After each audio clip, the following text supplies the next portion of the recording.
diklaim sebagai ini karangan orang HTI yang mencatut nama Lirboyo. Saya juga kaget. Ada kelompok yang masih belum terima dengan Pancasila. Itu kenapa? Setiap kasih sayang itu merupakan bagian dari keindahan, dan ketiadaannya merupakan jaminan dari keburukan. Orang yang dipatuhi atas dasar cinta dengan orang yang dipatuhi atas dasar paksa itu lebih suka ketika dia dipatuhi atas dasar cinta. Kamu kenapa seperti ini? Saya berbuat ini karena mencintai Allah. Kamu kenapa seperti ini? Karena saya takut dengan Allah. Itu lebih membahagiakan ketika kita mendengar, ternyata dia berbuat seperti ini karena cinta dengan saya. Nah, maka dari itu Rasulullah mengatakan wahabbaba ibadahu ilaihi. Mereka yang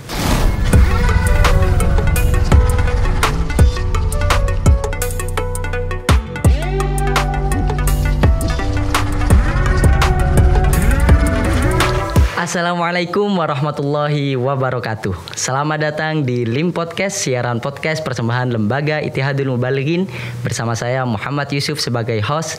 Dan pada kesempatan kali ini kita telah kedatangan bintang tamu yang begitu muda, namun bisa dikatakan sudah memiliki pengalaman yang begitu banyak. Di antara pengalaman yang telah dikumpulkan oleh tim kreator kami, beliau ini pernah menjadi Sekretaris Umum Forum Kajian Ilmiah Mahat Ali Lirboyo. Beliau juga pernah menjadi tim pembukuan, diantaranya buku yang telah beliau rangkum bersama tim yaitu Kiblah Zaman dan Indonesia Berkhilafah. Dan pada saat ini beliau masih aktif sebagai perumus LBM dan pengajar di Madrasah Hidayatul Mubtadiin. Dan beliau juga pernah menjadi ketua dialog dan asilah Lembaga Ittihadul Mubalighin tahun 2020 sampai dengan 2021. Beliau adalah Bapak Muhammad Hasbullah. Assalamualaikum warahmatullahi wabarakatuh. Nama saya Muhammad Hasbullah dari Purwoasri Kediri. Saya berkhidmah di Madrasah Hidayatul Mubtadiin Lirboyo dan saat ini dapat kesempatan mengikuti podcast LIM Production. Assalamualaikum Bapak. Waalaikumsalam. Apa kabar hari ini Pak? Alhamdulillah senantiasa sehat seperti biasanya. Alhamdulillah. Ini menarik sekali Bapak. Bapak ini bisa dikatakan seorang yang masih muda sekali, tapi dengan begitu banyak pengalaman Bapak. Namun yang paling menarik kami di sini dengan teman-teman kreator, ini Bapak pernah menjadi ketua dialog dan asilah LIM tahun 2020-2021 ya Pak. Itu mungkin bisa diceritakan Pak? Singkatnya, kemarin itu baru tahun kemarin berarti ya? Ya. Tahun kemarin saya pribadi dan teman-teman mendapatkan mandat untuk menjadi tim dialog dan asilah. Yang menarik di sana dan pelajaran terbesar dari saya pribadi adalah bagaimana kita bersikap terhadap perkembangan yang ada di masyarakat. Yang di sana tidak bisa kita hukumi dengan fikih-fikih yang ada dalam kitab. Hingga banyak dari para ulama itu membuat rangkuman tersendiri sebagaimana disebutkan dalam fiqhud dakwah. Artinya tidak banyak cara-cara yang sesuai dengan kitab-kitab fikih biasa untuk menjawab problematika yang baru ada. Maka dari itu kemarin ketika saya menjadi tim dialog dan asilah itu seringkali mendapatkan pertanyaan-pertanyaan yang rumit. Ini nggak bisa kalau kita jawab dengan hukum-hukum fikih sebagaimana biasanya. Dengan berbagai dilema seperti yang pertama, kalau kita jawab dengan fikih biasa, ini akan menyurutkan minat masyarakat dalam beragama. Terlalu menyulitkan, terlalu rumit, ataupun hal yang lainnya. Maka dari itu, satu pengalaman saya ketika sowan kepada beliau, Bapak Kiai Haji Tohari Muslim, beliau memberikan pesan kepada kami. Cobalah ketika kita sudah berada di depan masyarakat, jangan hanya berpegang pada satu fikih, tapi kita juga harus memiliki fiqhud dakwah. Kata beliau mencontohkan satu hal. Ketika beliau dalam satu waktu ada seseorang perempuan bertanya, Pak Yai, bagaimana saya sebagai seseorang yang sedang mengalami masa iddah keluar mencari makanan untuk hewan ternak saya. Kalau secara hukum fikih biasa itu jelas nggak diperbolehkan. Tapi apakah mungkin kita mengatakan itu nggak boleh? Dengan berbagai dilema, kalau dia nggak mencari makan, hewan ternaknya mati dan dia nggak bisa mendapatkan pemasukan. Masukan seperti. Tapi ketika dia keluar, dia seakan-akan menabrak syariat. Ya. Nah, dari beliau inilah fungsi fiqh dakwah. Kita lah tidak bisa menerapkan qaul asoh, tidak bisa menerapkan jumhurul ulama. Tapi setidaknya dengan kita mengambil qaul yang ringan pada saat itu, nanti pada saatnya ketika kondisi sudah normal kembali, orang yang tadinya terdesak itu memiliki rasa cinta kepada Islam. Berarti menyesuaikan dengan adat-adatnya seperti itu ya Pak.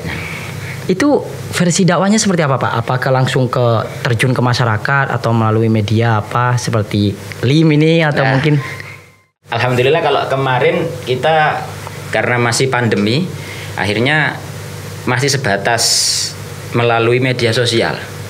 Kita menampung berbagai pertanyaan dari masyarakat yang di sana konflik per daerahnya berbeda-beda. Seperti halnya banyak dari daerah pegunungan yang masih sama dalam kasus seperti halnya hewan anjing, seperti halnya babi. Itu kita nggak bisa menghukumi sebagaimana daerah-daerah yang sudah masuk ke perkotaan. Berbeda, setiap permasalahan yang ada dari berbagai daerah itu berbeda-beda. Kalau yang masalah dakwah melalui HT itu Pak mungkin bisa diceritakan itu sistemnya seperti apa dan bagaimana cara kerjanya mungkin. Cukup baik memang dari ide-ide dari lembaga Ittihadul Mubalighin dalam memaksimalkan seluruh media dalam berdakwah. Tidak ketinggalan kemarin itu kami juga aktif dalam dakwah melalui HT. Di sana kita merambah ke masyarakat-masyarakat yang masih belum beranjak dari media-media lama. HT itu kan istilahnya media lama, kuno lah ya Pak, jadul sekali. Tapi di sana alhamdulillah tanggapan dari masyarakat itu mereka mengatakan terima kasih masih mau merangkul kita yang belum bisa berpindah ke teknologi yang lebih tinggi.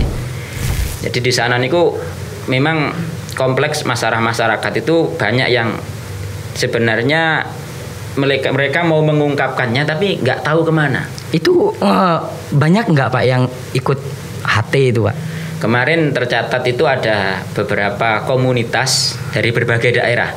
Kalau kemarin yang terjauh itu dari Madura. Oh itu sampai ke Madura ya Pak? Madura.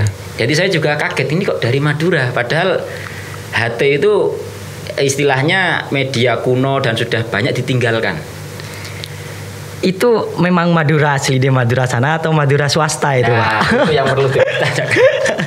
Tapi dari konteks permasalahannya saya kira memang ini kayaknya memang benar-benar dari sana gitu. Banyak pertanyaan-pertanyaan yang unik yang tidak mungkin disampaikan dengan tatap muka. Mungkin karena malu atau karena hal-hal yang lainnya. Ini sebenarnya dari zaman dahulu sudah pernah seperti halnya ketika Rasulullah menjawab permasalahan perempuan. Itu kan nggak mungkin seorang perempuan menyampaikan secara tatap muka dengan Rasulullah.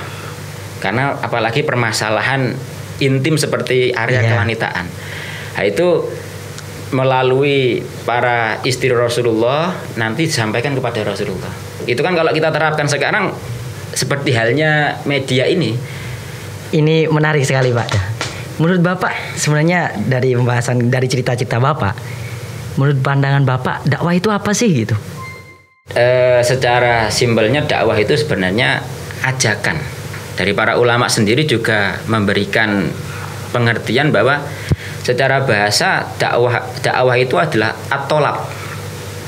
Atau secara istilah kerennya ajakan untuk mendekatkan diri kepada Allah. Maka dalam satu ayat Al-Quran dijelaskan Qul hadihi sabili ud'u ilallah ana wa manit taba'ani wa subhanallahi wa ma ana minal musyrikin. Wah, artinya apaan tuh Pak? Dari ayat itu Allah memerintahkan kepada Nabi Muhammad, ya Muhammad ucapkan bahwa aku dan pengikutku, artinya Nabi Muhammad itu mengajak kepada Allah. Nah, dari ayat ini Nabi Muhammad juga menambahkan dalam satu hadis, khiyaru ummati man da'a ilallah wa habbaba ibadahu ilaihi. Paling baik-baiknya umatku adalah mereka yang berdakwah, mengajak masyarakat kepada Allah dan menumbuhkan cinta kepada Allah. Jadi dari ayat itu dapat kita ambil kesimpulan bahwa dakwah itu luas. Kita nggak bisa membatasinya hanya yang dikatakan dakwah itu ketika membahas haram, halal, gitu. Nggak bisa. Bahkan dalam berbagai pertemuan ketika saya pernah sowan kepada Yai Said Akil Sirot, itu beliau menggambarkan dakwah itu sangat-sangat luas. Ketika saya menulis buku Indonesia Berkhilafah kan memiliki kesempatan sowan kepada beliau mengatakan sudah selayaknya kita tidak fokus dalam masalah halal haram, tapi kita lebih mengembangkan diri. Kita mengajak masyarakat menuju ke era sudah tidak permasalahan hukum, tapi bagaimana menuju umat Islam yang mampu mengembangkan diri. Nah, kalau dari situ saya memahami dakwah itu tidak hanya sebatas halal haram, tapi juga merambat ke semua hal. Maka seperti halnya prinsip dari LIM sendiri yang mengatakan sebagai slogannya niku, yang balihu anni walau ayah. Artinya siapapun bisa menjadi seorang dai. Sebenarnya Pak, kalau siapapun bisa menjadi dai, ada nggak kriteria tentang pendai itu seperti apa? Apakah harus good looking atau dan lain sebagainya mungkin agar orang mau mendengarkan gitu? Sebenarnya ini permasalahan kompleks ya. Artinya untuk saat ini seperti good looking ataupun hal-hal lain itu faktor pendukung. Tapi legalitas syariat dalam masalah dakwah itu yang pertama adalah al-ilmu. Karena seseorang boleh berdakwah itu ketika dia telah mengetahui suatu permasalahan. Meskipun jahilun fi mas'alatin ukhra, dia tidak mengetahui terhadap masalah yang lain. Maka saya sangat sepakat dengan prinsipnya balihu anni walau ayah. Meskipun kita hanya tahu, contoh ini, kita hanya tahu permasalahan lingkungan. Oke lah, kita nggak apa-apa berdakwah masalah lingkungan, karena Islam sendiri itu juga mendukung bagaimana umat Islam menjaga kebersihan lingkungan, seperti an-nadhafatu minal iman ataupun hadis-hadis yang lain. Kalau misalkan Pak ya, ada orang sekarang kan lagi pandemi ini, musim pandemi nggak ada ceramah di mana-mana gitu ya kan. Dia hanya melihat YouTube, mungkin melihat YouTube LIM mungkin. Kemudian ada temannya memiliki permasalahan, kok seperti yang dia lihat. Apakah ketika dia menyampaikan kepada temannya itu sudah termasuk dakwah, Pak? Dari paparan para ulama tadi, kalau saya pribadi menyimpulkan itu sudah termasuk dari dakwah. Seperti share, ngasih like, itu juga salah satu usaha untuk mendukung dakwah. Share like. Ingat share like loh.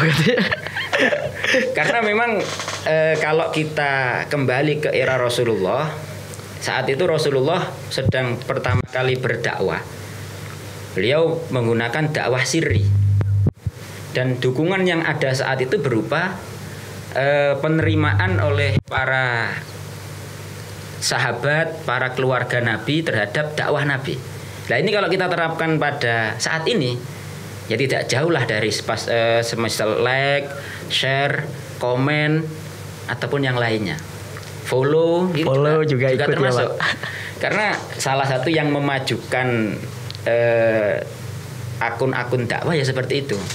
Karena dulu niku dalam satu waktu ketika saya sowan ke salah satu tokoh-tokoh yang diajak berdiskusi itu mengatakan sudah saatnya kita terjun ke media sosial dalam berdakwah.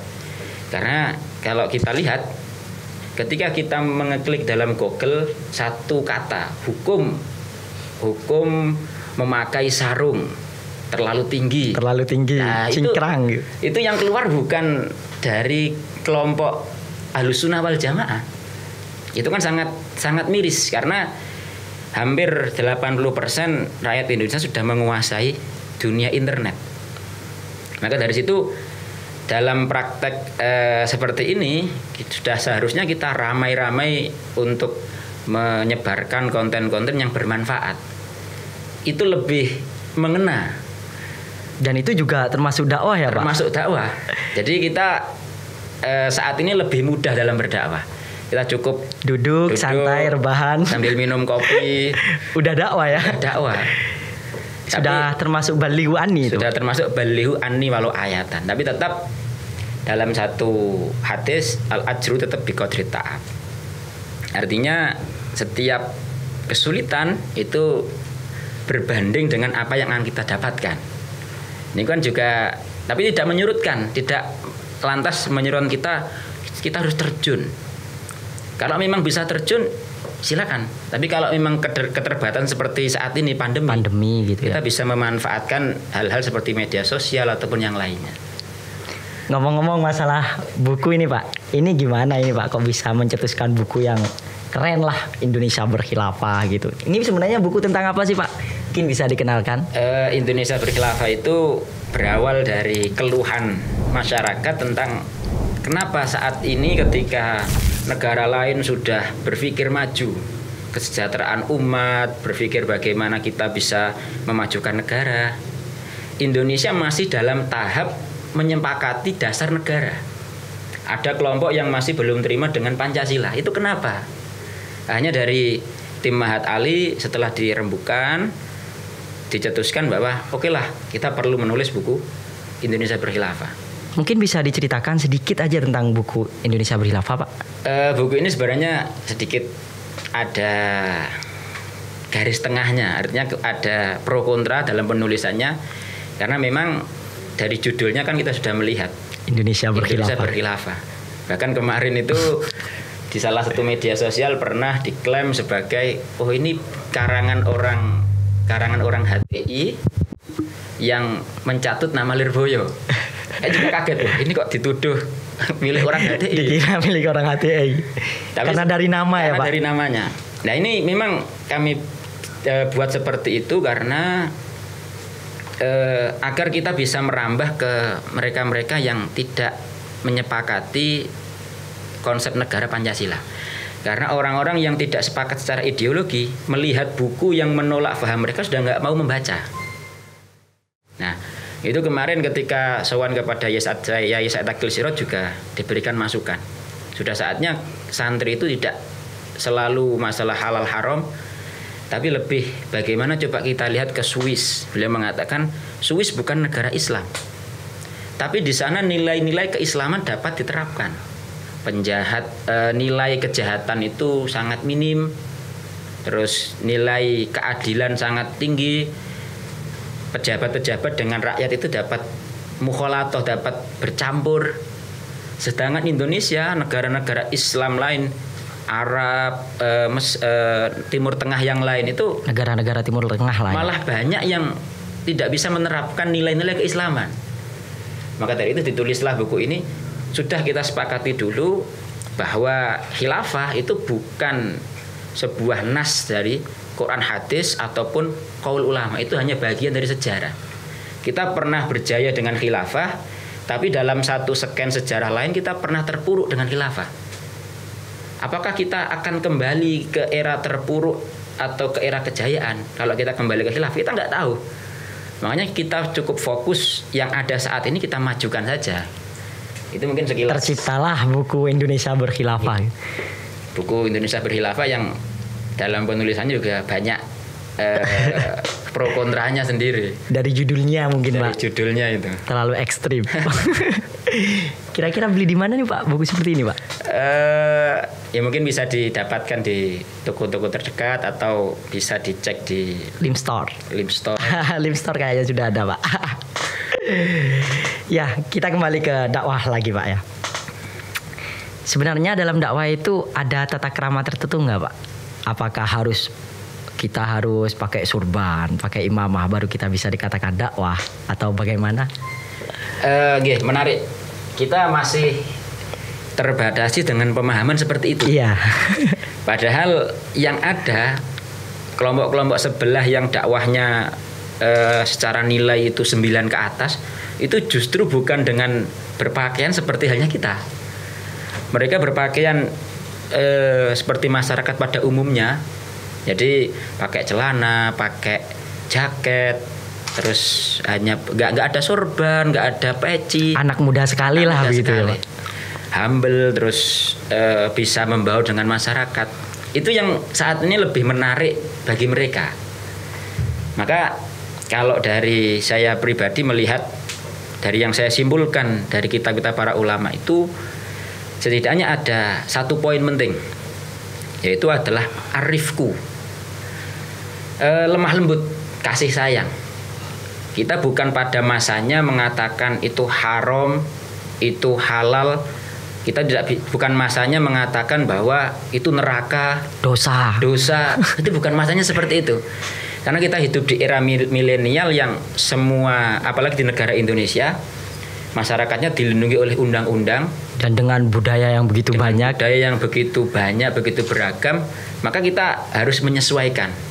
Itu pernah di dalam kitabnya Sayyid Muhammad Ali Al-Maliki diungkapkan bahwa siasat dakwah yang paling baik, capaian terbaik Rasulullah adalah beliau ketika pertama kali datang ke Madinah melihat situasi dan kondisi sekitar. Oh, di sana ada orang Yahudi, di sana ada orang Nasrani, di sana ada segelintir orang yang baru masuk Islam. Bagaimana saya berdakwah di lingkungan seperti itu? Nah, akhirnya dari itu beliau mengakomodir semuanya dalam satu bentuk piagam Madinah.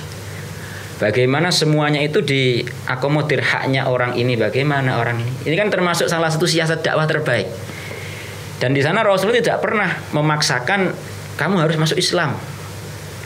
Ini yang menjadi senjata dari kelompok Barat untuk mengatakan Islam itu agama pedang. Itu juga sudah kami cantumkan dalam buku ini. Oh, sudah ada di sini, Pak. Bahwa keren. Kita sudah harus bisa menolak faham Islamofobia. Islam yang dianggap keras, Islam yang dianggap disebarkan dengan pedang. Dari sejarah yang ada, itu seakan-akan menggambarkan seperti itu. Padahal dalam setiap dakwah Rasulullah mengatakan dengan cara yang halus. Kita dakwahkan dulu, karena dalam satu hadis dijelaskan bahwa setiap kasih sayang itu merupakan bagian dari keindahan, dan ketiadaannya merupakan jaminan dari keburukan. Artinya kalau kita bikin kuotas bagus ini, Pak.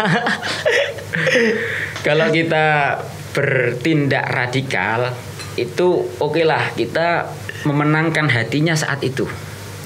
Tapi kalau untuk masa-masa yang akan mendatang, ketika kita nggak memiliki kekuasaan, mereka pergi. Maka di dalam hadis tadi, khiyaru ummati dikatakan wahab baba ibadahu ilaihi. Mereka yang menumbuhkan cinta dari manusia kepada Allah. Ya dengan bagaimana? Dengan menumbuhkan rasa kasih sayang. Kita berdakwah dengan cara yang halus. Karena manusiawi, kita memandang sebatas manusiawi. Orang yang dipatuhi atas dasar cinta dengan orang yang dipatuhi atas dasar paksa, itu lebih suka ketika dia dipatuhi atas dasar cinta. Kamu kenapa seperti ini? Saya berbuat ini karena mencintai Allah. Kamu kenapa seperti ini? Karena saya takut dengan Allah. Itu lebih membahagiakan ketika kita mendengar, oh ternyata dia berbuat seperti ini karena cinta dengan saya. Nah, maka dari itu Rasulullah mengatakan wahabbaba ibadahu ilaihi. Mereka yang menumbuhkan rasa cinta kepada Allah, kepada agama Allah, itulah merupakan khiyaru ummati, umat terbaikku. Masya Allah. Jadi yang paling penting dari berdakwah itu adalah kelembutan. Terlepas dari syarat awal memiliki ilmu dan juga syarat-syarat yang lain seperti tawadhu, seperti halnya asidku, kejujuran, itu syarat yang paling penting adalah lemah lembut dan atau kasih sayang. Cinta itu tadi, cinta. Islam itu agama cinta. Yang dikatakan cinta anugerah itu mungkin yang ini ya, Pak. Yang sering disalahpahamkan. Ini menarik masalah tawadhu, Pak ya. Ini bagi kaum-kaum muda seperti kita-kita ini Pak, itu bagaimana ketika kita itu berdakwah ke kalangan yang lebih tua, yang sepuh-sepuh gitu Pak, agar kita itu tidak cenderung menggurui seperti itu. Mungkin ada cara-caranya Pak? Kalau dari yang saya baca dari berbagai referensi itu, yang paling menarik adalah kisah ketika malaikat Jibril ingin mengajari para sahabat yang saat itu berkumpul dengan Rasulullah. Malaikat Jibril saat itu datang dengan berwujud manusia biasa, manusia yang tidak memiliki bekas perjalanan. Para sahabat juga curiga. Di era saat itu nggak ada mobil seperti saat ini, nggak ada. Artinya ketika orang baru datang pasti udah berdebu gitu. Sudah berdebu. Tapi itu ternyata malaikat Jibril datang dan bertanya dengan Rasulullah, ya Rasulullah, apa itu Islam?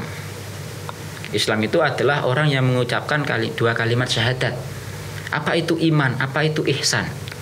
Setiap selesai bertanya, malaikat Jibril mengatakan, sodakta, kamu benar. Para sahabat bingung. Loh, ini dia bertanya tapi juga membenarkan. Nah, saya melihat dari sini merupakan salah satu bentuk cara kita untuk memberitahu pada orang-orang yang belum mengenal kita.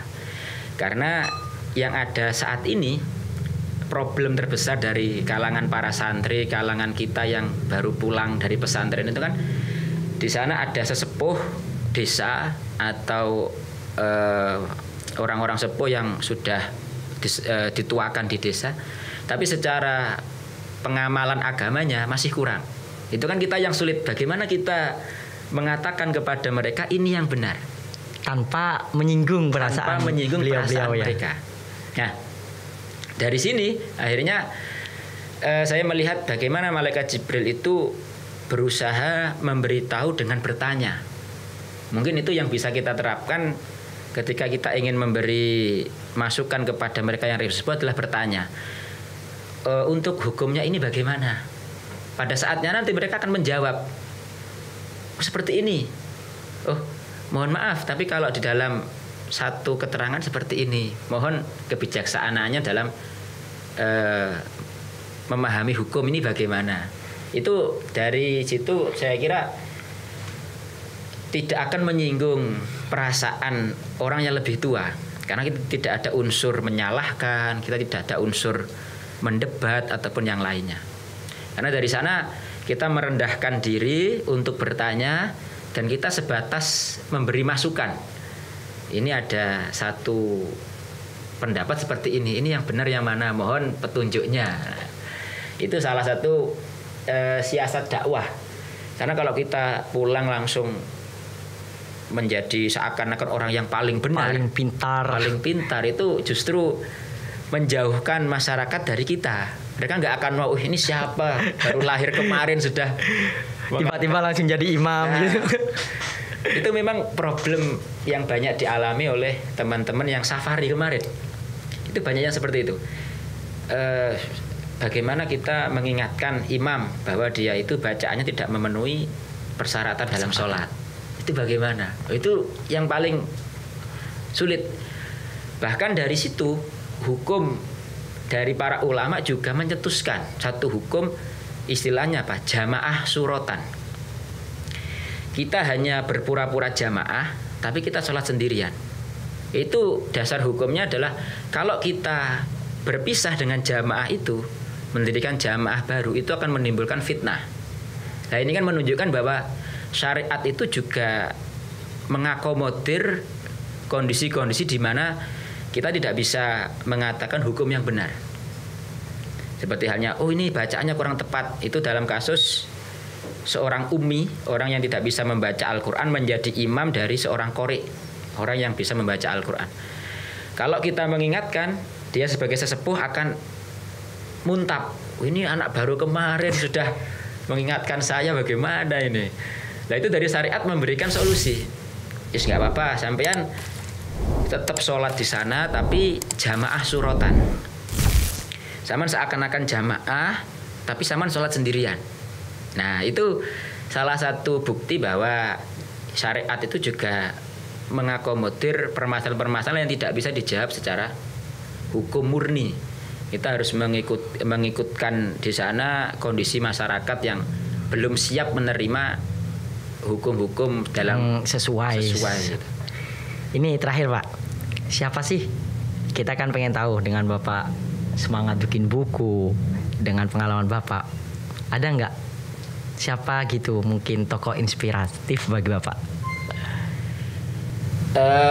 Kalau dari saya pribadi ya, dari para masyayikh pondok, dari masyayikh Pondok Lirboyo, masyayikh Nahdlatul Ulama yang lain, itu banyak dari beliau-beliau semua yang tidak ingin terkenal. Terlebih kepada beliau yang kemarin baru wafat, beliau Agus Abdul Qadir Ridwan, itu sangat-sangat menginspirasi. Artinya beliau tidak ingin terekspos. Biarkan mereka berkata apa, yang jelas saya waktunya berkunjung ke sana, saya ke sana. Waktunya saya mengisi acara di sana, nggak menginginkan saya dikenal oleh siapa, beliau nggak ingin seperti itu. Itu yang sudah saya pribadi mengatakan sudah seharusnya kita ikuti, karena banyak konflik di masyarakat itu muncul justru dari sama-sama kalangan santri. Ada yang baru datang dari santri yang sudah lama pulang. Itu yang baru datang merasa, saya kok belum dikenal. Saya bagaimana? Kayak pansos gitu. Nah, itu saya sangat tertarik dengan beliau dalam berdakwah, tidak perlu seperti kita saat ini harus difoto, beliau nggak perlu seperti itu. Beliau terjun langsung bagaimana dapat merengkuh hati masyarakat. Karena dalam satu kitab karya Dr. Abdul Karim Zidan itu beliau mengatakan salah satu kewajiban, poin wajib dari seorang dai adalah mukhalatoh, bercampur baur dengan masyarakat. Karena kalau kita hanya sebatas, ini kekurangan dari media sosial ya, dalam satu hukum medsos itu hanya dalam satu tempat. Hukumnya seperti ini apa? Oh, hukumnya tidak diperbolehkan. Padahal satu tempat lain menuntut bagaimana hukum ini diperbolehkan. Karena kalau nggak diperbolehkan akan timbul madorot, fitnah-fitnah yang lain. Nah, ini kan berbeda. Kalau kita bisa mukhalatoh, kita bisa terjun ke sana. Oh, ini hukumnya seperti ini. Terus kita bisa ke daerah lain. Ternyata beda dengan itu. Masukan terakhir dari beliau ketika tahun kemarin saya menjadi tim dialog dan asilah. Ada permintaan dari salah satu LIM daerah untuk membukukan bagaimana kalau hasil tanya jawab dibukukan dan disebar ke masyarakat secara umum. Ketika saat itu beliau dawuh, oh tidak bisa, karena setiap daerah hukum yang muncul dari tim dialog dan asilah itu menyesuaikan kondisi. Seperti halnya bagaimana hukum sholat Jumatan di pabrik. Nah, itu kan kita nggak bisa menyamakan antara pabrik satu dengan pabrik yang lain. Contoh, pabrik satu itu melarang untuk pulang sebelum waktunya. Kalau pulang nanti akan dipecat dan lain. Itu kondisi yang doruri yang akhirnya ya udahlah, jamaah sholat Jumat di masjid nggak masalah. Atau 2 Jumatan di dalam satu desa. Itu kan juga setiap daerah berbeda-beda. Maka beliau sangat menginspirasi saya pribadi untuk nggak apa-apalah kita nggak dikenal siapa, yang penting saya berdakwah, saya menjalankan titah masyayikh, saya berprinsip untuk mencari ridho masyayikh, ridho Rasulullah dan Allah Subhanahu wa taala. Menyebarkan apa yang sudah didapat seperti itu Pak ya. Meskipun hanya walau ayatan, seperti balihu anni walau ayatan. Terima kasih Bapak telah berkenan hadir meluangkan waktunya di rumah memori kami yang seperti ini. Luar biasa ini. Ada kemajuan Pak. Ada kemajuan. Terima kasih, mungkin sampai sini saja Pak ya. Pertemuan kita mungkin pada lain kali kita bisa mengundang Bapak lagi. Amin. Dengan tema yang berbeda pastinya. Tema yang berbeda. Ya, mungkin cukup sekian pemirsa. Apa yang telah kita dapat dari beliau Bapak Muhammad Hasbullah, semoga bisa bermanfaat. share video ini jika kalian suka, karena kata beliau tadi ternyata nge-share itu juga termasuk dakwah seperti itu. Sekian dari kami. Nabi bersabda, "Ballighu anni walau ayah." Wassalamualaikum warahmatullahi wabarakatuh. Waalaikumsalam warahmatullahi wabarakatuh.